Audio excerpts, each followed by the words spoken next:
make this memorable to our birthday celebrant, no other than Kai. Palakpakan naman po natin once again.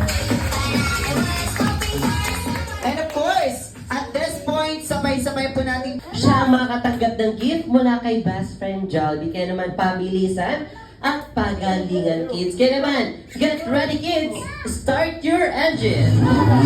And 1, 2, 3, go! Ingatan ang baso mo! Ingatan ang baso mo! Careful, careful! Ayan, go, girls, go! That's clear! Oh!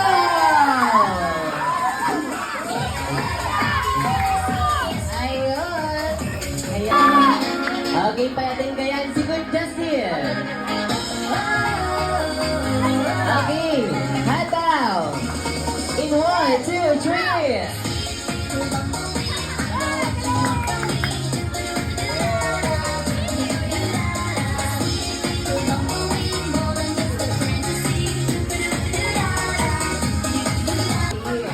At syempre, nagpatuloy na ang kanilang paglalakbay. Syempre, tumingin sa kanyang bag, kinuha niya ang kanyang kulay gintong reloj! Kulay gintong reloj!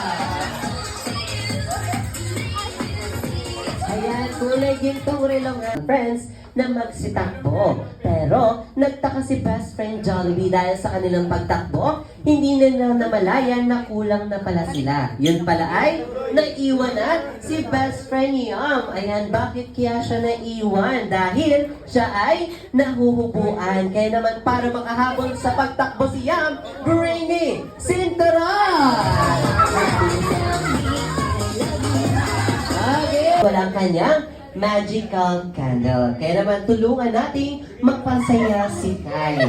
Ayan mga kids, wag yung pagbalakan ng masama yung nasa cake dahil hindi yan ang hinahanap ko. Dahil ang hinahanap ko ay matatagpuan nyo sa ilalim ng mga lamesa. Kaya naman once again, hanapin natin ang missing candle ni Kai.